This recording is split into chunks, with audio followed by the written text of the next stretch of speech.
Hal-hazırda Xəzər dənizinin Xaçmaz rayonunun Niyazabad kəndi ərazisindəki dəniz sahilindəyik. Görürsünüz, su iti cəsədi var burada.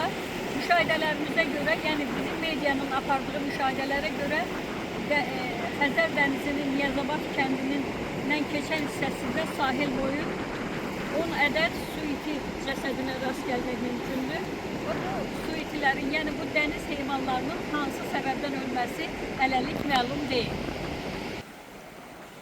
Xəzər dənizinin Xaçmaz rayonunun Niyazabad kəndindən keçən sahilində ölmüş su itilər aşkarlanıb. Bizim medianın çəkiliş qrupu əraziyə baş çəkib və sahil boyunca tək-tək görünən su iti cəsədlərini lentə alıb. Yerli sakinlərin bildirdiyinə görə hər il bu vaxtlar dəniz sahillərində su iti cəsədləri görünür. Amma onların tələf olma səbəbini açıqlayan yoxdur. Elə bu dəniz heyvanlarının hansı səbəbdən tələf olması barədə də rəsmi açıqlama verilməyib.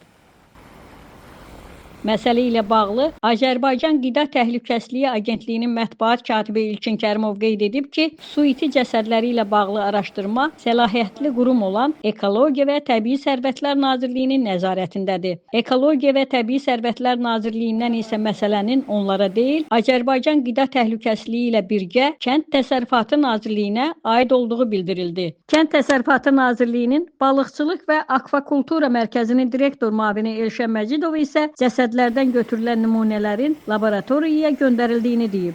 Xaçmaz rayonu Niyazabad kəndi ərazisində sahil zolağına Xaçmaz rayonu Heyvan Sağlamlığı və Baytarlıq Xidmətləri Mərkəzinin əməkdaşlarının baxış keçirdiyi zaman həmin sahil zolağında su iti cəsədləri aşkarlanmışdır. Müvafiq olaraq tapılan cəsədlər əraziyə dəvət olunan Azərbaycan Qida Təhlükəsizliyi Agentliyinin əməkdaşlarının iştirakı ilə aktlaşdırılmış, cəsədlərdən nümunələr götürülmüşdür. Agentliyin aidiyyatı üzrə laboratoriyasına göndərilmişdir.